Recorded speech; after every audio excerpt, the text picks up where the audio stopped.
pytanie tego rodzaju. Jak się obronić tak naprawdę w realnej sytuacji? Czy w momencie, kiedy ktoś nas zaatakuje, czy tak naprawdę sobie poradzimy? Czy te techniki, które ćwiczymy, nam pomogą? Okay? Bo słusznie zauważył, że atakujący ma szereg przewag. Po pierwsze, na razie chwilowo ma przewagę techniczną, tak? Czyli umie trochę więcej odpas. Zasada jest taka zresztą, że w takiej realnej sytuacji osoba, która nic nie umie, jest zwykle lepsza od tej, która umie trochę. Paradoksalnie. Dlatego, że ta, która nic nie umie, idzie na żywioł. Coś tam zrobi. A ta, która trochę umie, próbuje zrobić techniki, które nie wychodzą. No tak. Okay. To po pierwsze, ale po drugie i ważniejsze, taka osoba jest psychicznie znacznie przygotowana. Co najmniej na 3 poziomach. Po pierwsze, przygotowała się do samej sytuacji ataku, czyli podjęła decyzję, że to zrobi i jest do tego przygotowana, więc jeśli wyskoczenie. Tak? Po drugie, jeżeli to robi, to znaczy, że jest taką osobą, która jakby której nie zżera stresu w takich sytuacjach, znaczy, która lubi się bić na przykład, tak? Albo wielokrotnie to robiła, czyli psychiczną konstrukcję ma inną. Tak? Są ci, którzy po prostu lubią deszczyk emocji, który jest z tym związany i koniec. My na przykład nie lubimy, tak? A oni lubią. No i po trzecie, najprawdopodobniej robiła to już kilka razy wcześniej. Czyli sama ta sytuacja jest jej znana. Umie zaatakować, robiła to kilka razy, może biła się z kolegami, dostała szangę, twarz tak zwaną, tak? No, jakoś to przeżyła i jest emocjonalnie jakby silniejsza. Teraz my idziemy się na ulicę, on nagle wychodzi B, tak? Albo dalej prosto. Pierwsze co się dzieje, to się pojawia strzał emocji, tak? Że jesteśmy w trudnej sytuacji. Jest wyrzut adrenaliny, nowa sytuacja, niebezpieczna. 90% prawdopodobieństwo, że jeżeli te emocje wyskoczą, to dostajecie miękkie nogi, nie będziecie wiedzieli co zrobić, a nawet jak będziecie próbowali zrobić, to będzie to zupełnie nie spadło. Bo zależą was emocje. I co zrobić? Jak się do tego przygotować? Możemy to zrobić po kolei, stosując techniki uważności. Po to staliście dzisiaj prawie 20 minut, żebyśmy mogli też o tym porozmawiać. Pierwszy poziom, zanim dojdziemy do tego, co dzisiaj robiliśmy, jest taki, że najlepszym początkiem czy startem do tego, żeby się do tego przygotować, to jest stosowanie medytacji. Co chcemy osiągnąć? Chcemy osiągnąć stan, w którym to nie emocje nas kontrolują, tylko my kontrolujemy emocje. Czyli my nie jesteśmy emocjami. Okay? Pierwszy, najłatwiejszy poziom to medytacja. Czy siadamy sobie w domu po turecku, podkładamy pod kupę coś, co jest twarde, tej wysokości, czyli na grubość dłoni. Okay? Tak wyciągnięty. Tej grubości, ale nie mięciutko podusie, to jest dokładnie coś solidnego. Tak? Bo tak jest lepiej dla kręgosłupa, jeżeli siedzimy po turecku, kolana są niżej troszkę niż kupa. Kładziemy ręce na udach i siadamy na wprost ścian, na której nic nie ma. Około metra przed ścianą. I nie zamykamy oczu. Tak siadamy przed ścianą i siedzimy.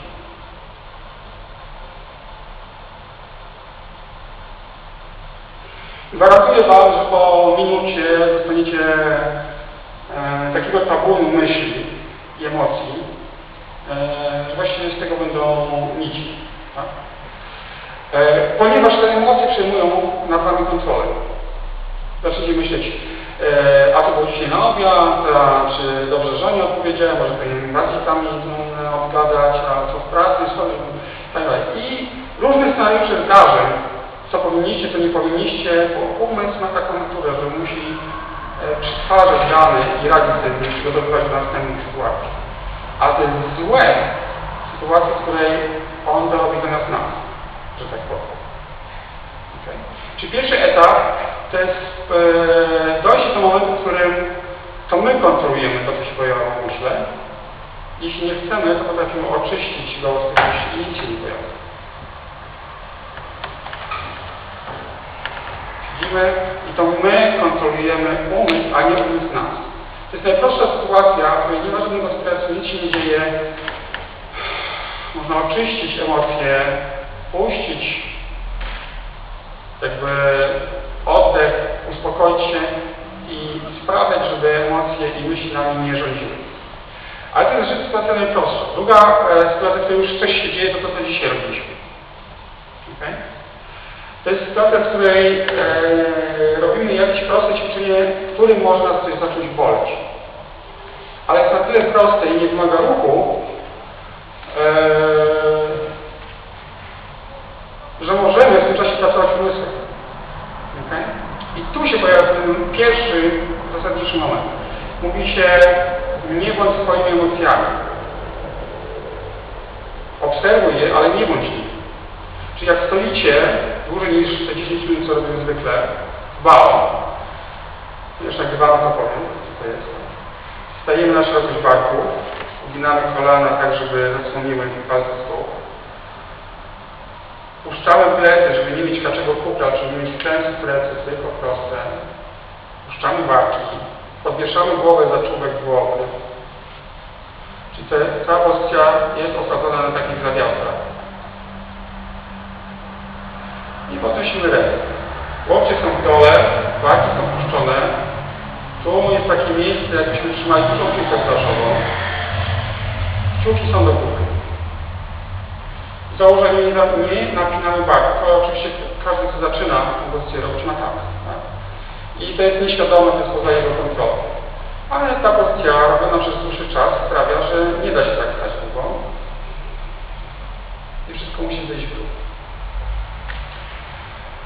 Teraz, załóżmy, że stoję 10, 12 minutę, zaczyna mnie boleć strasznie w krzyżu. Co powinienem zrobić? Pomyśleć o krzyżu. No prawie, znaczy nie pomyśleć. Tak? Po pierwsze muszę zdać sprawę, że w tej pozycji, już to mówiłem, tak? W tej pozycji się nie umiera. Tak? Nie ma zawału serca, średniona nie wysiada, nie wiem, krew nie przestaje płynąć do mózgu. Tak? Nic się nie dzieje jak boli. Jak boli, to znaczy, że mięśnie się zmęczą. I tyle, to można zmienić. I teraz, jeżeli boli, zaczynamy to obserwować. Tak jakbyście patrzyli na materiał, który rozciągacie przed sobą. Ok, czerwony, miękki, bez emocji. Ok, jest. Tak samo tu. Ok, jest. Woli. Oddech, głębszy, spokojniejszy. Kluczem jest to, żeby nie dać się porwać temu odczuciu.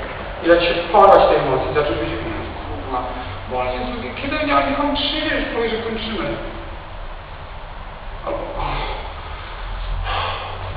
no to jest to w momencie, kiedy daliście swoim emocjom zwyciężyć nad wami. Nic się nie działo, tylko emocje. Okay. Więc jeżeli chcecie się przygotować do realnej sytuacji, to jest pierwszy etap, który możecie zrobić. W którym coś się pojawia, a może nie boleć, może swędzić, tak? Swędzenie jest jeszcze gorszym odczuciem. Mówi się, że świąt jest nie do opanowania. Tak? Na przykład zwierzęta znacznie łatwiej znoszą świąt niż ból. Więc zaczynamy swędzić nos. Tak? No nie, to jest swęd. Tak? Jestem swoimi emocjami. No to one przejmują nade mną kontrolę. Jeżeli ja nie jestem w stanie znieść swędzenia nosa, to wyskoczy facet i zacznie mnie bić, to co? Zniosę to emocjonalnie? No oczywiście, że nie. Tak? Więc pierwszy etap, nie być swoimi emocjami. Dzieją się różne rzeczy, pojawiają się, to nie się pojawiają. Okay? A ja jestem mimo to spokojny. To jest najlepsza pozycja do ćwiczenia tego na wstępnym poziomie. Jak już to jesteśmy w stanie osiągnąć, miarę, to jest trzecie, znoszenie uderzeń, czyli znoszenie stresowej sytuacji w taki sam sposób, jak pokazałem przed chwilą, czyli w taki sposób, że się uspokajamy i nie jesteśmy swoimi emocjami. Wydychamy głęboko powietrze i dalej jesteśmy spokojni. Okay? Takie proste ćwiczenie, Maciek, patrz, pokażę. Delikatne uderzenia. Uderzenie, które robimy z pięści, która ma na środku puste. Jeśli na środku puste, to uderzenie się ugina nasze. Tak? Czyli jest bardzo delikatne. Czyli nie zaciskamy, to otwarta, że tak dotykamy kciuka. Maciek stoi i jak go delikatnie uderzam. Wszystkie miękkie części ciała. Brzuch, śledziona, wątroba, twarz. Żeby to oddać większą realność temu, on będzie robił bloki, które mu mają zadanie jest takie, żeby mu nie wychodziły. Znaczy on ma się nie obronić, tak? Tylko dotknąć mojej ręki. Okay? I pozwolić się uderzyć. Robimy to bardzo delikatnie. No mocno się bronisz. I potem. Tak. No, jeszcze pozwól się uderzyć. Okay? To pierwszy etap, że się w ogóle oswoić z dotykiem, tak? Dotyka, ale dzisiaj już miał tendencję, żeby odpychać, tak? No nie chce tego. A tu musimy pozwolić na to, żeby to dochodziło. Okay? To pierwszy etap. Drugi, zasadniczy,